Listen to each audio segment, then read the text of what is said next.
Hello, my name is Maria. I'm a software engineer on Quantum Systems team at Microsoft, working on education and outreach. Today, I will tell you about a neat tool we created to help people learn and teach quantum computing in a practical way, the Quantum Katas. Quantum computing is a new computing paradigm that relies on quantum mechanical phenomena to perform computations. It enables new types of algorithms that are expected to lead to breakthroughs in multiple areas. Quantum computing is still in its early days, but even now there is a lot of demand for a diverse workforce trained in it. This means that along with building the quantum computer and developing the software ecosystem on top of it, we need to create tools to help people learn quantum computing efficiently, both in university courses and in a self-paced manner. Historically, a lot of training in quantum computing was targeting people who want to dedicate their whole life to the field, which means graduate students. It included a lot of physics and math, which increased the complexity of the material and the barrier of entry to the field. A lot of books and courses focus on purely theoretical presentation. A couple of months ago, I talked to a student who just took a course on quantum computing, and it had no practical component whatsoever. Every assignment was on paper. But you cannot really master an algorithm without implementing it. Finally, some books offer exercises, but a lot of them don't offer solutions to those exercises. If a person is studying quantum computing at a university, they can ask their instructor. But not everybody has the luxury of access to a quantum computing expert to answer their questions.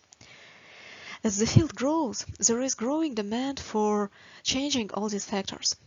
Imagine if classical computing was taught like this. Would you hire a software engineer who only ever wrote actual code on paper?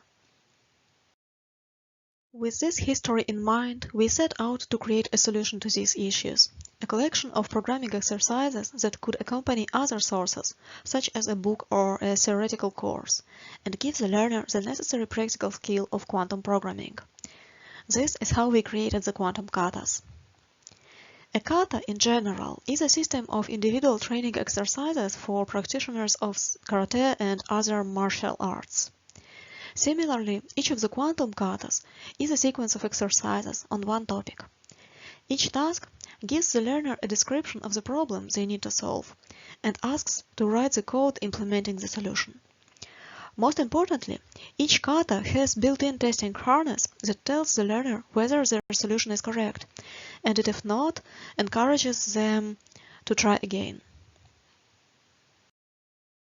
The exercises on each topic start very simple and grow to be quite challenging, such as an end-to-end algorithm implementation. They also have answers to the tasks in the code, so-called reference solutions. And some of the katas have explanations of the solutions, so-called workbooks, to help the learner if they cannot come up with a solution on their own. The katas are all open source and freely available to anybody, and they're also available online as Jupyter notebooks. Now, let me show you an example of a kata and the workflow that a learner would follow going through them.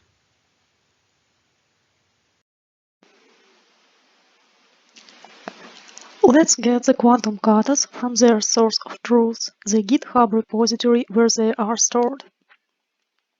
As you see, they can be easily accessed by anybody. If you scroll down to the README file, you will find an introduction, a quick summary of the project, the latest happenings in the project, and a bunch of instructions that tell you how to run or install the katas. You can run the katas both by installing them locally and online. For this demo, let's see how to run them online. You see that there is a link that you need to click, which brings you to a Binder instance that spins up a virtual machine for you, and after a brief moment, you will get the first page of the Quantum Katas in your browser.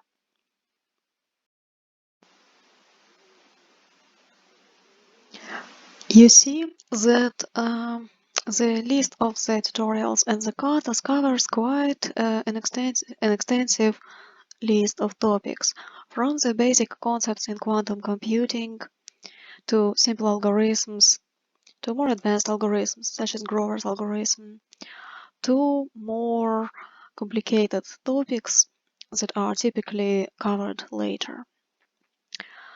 For this demo, let's look at one of the first katas that a student will see in their studies, the superposition kata. Each kata begins by a small introduction which tells the learner what kind of tasks this kata has and what kind of things it can teach you. There are also typically prerequisites such as solving previous katas or going through some tutorials and reading materials that can be helpful for solving it. After that, you get the instructions on how to actually run the katas. The first step of running the kata in a Jupyter Notebook format is executing this cell, which loads the necessary packages for running the katas.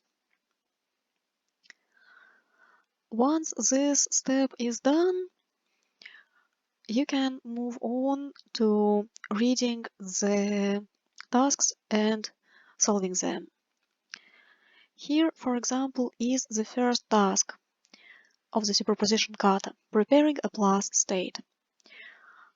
You get the information about what kind of inputs you are given and what kind of outputs you should produce or what your code should do.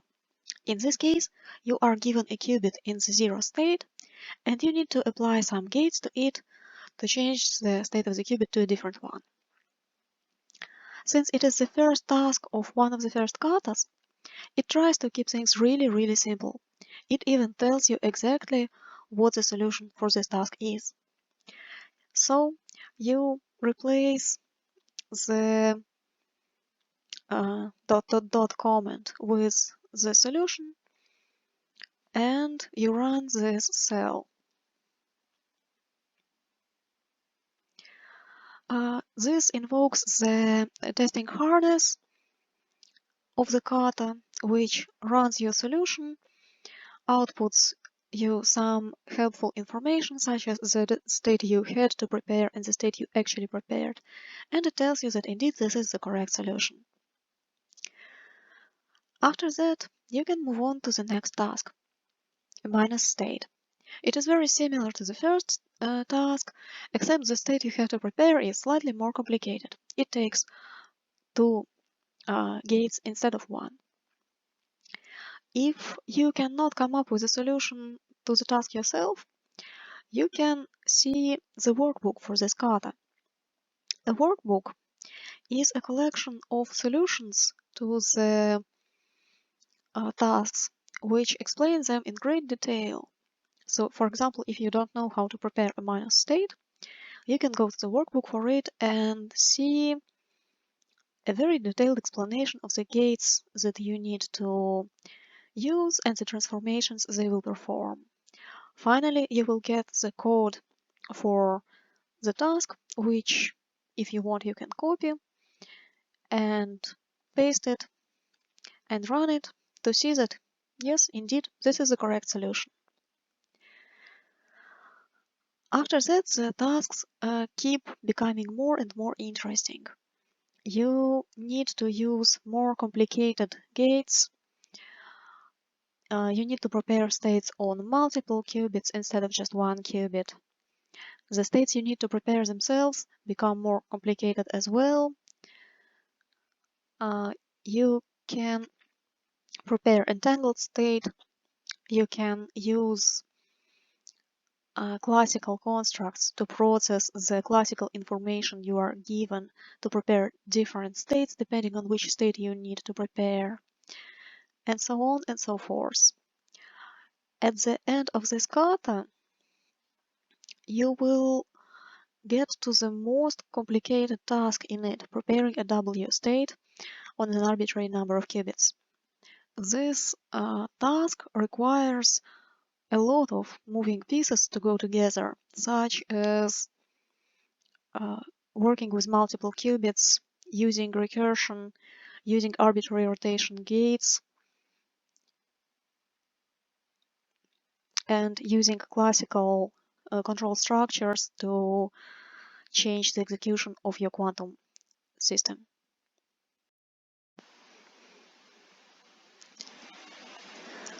Now that we looked at the example of the simplest kata there is, let's look at a more complicated one. For example, a kata which covers solving set problems using Grover's search algorithm. It is a kata which covers a whole algorithm, in particular individual building blocks of the algorithm. One of such blocks is building the quantum oracles for the algorithm. Actually, relatively few sources on quantum computing go into details on how to build oracles for the quantum algorithms that are covered in the studies. This kata teaches you to implement oracles from the very basics. First, you start with very simple formulas such as and or. Then you proceed to more complicated ones which can be derived from the previous ones, such as XOR, different expressions that combine previously learned pieces. Then you proceed to building one clause of a third formula, which requires manipulating your classical input to figure out the exact transformation that you want to do to your qubits. And finally, the last task in this section is building the whole oracle for a set problem. The second section of this kata covers a slightly different flavor of the same problem, exactly one SAT problem. The solution is fairly similar to the SAT problem, but it is different enough that it is good for a student to solve this one as well.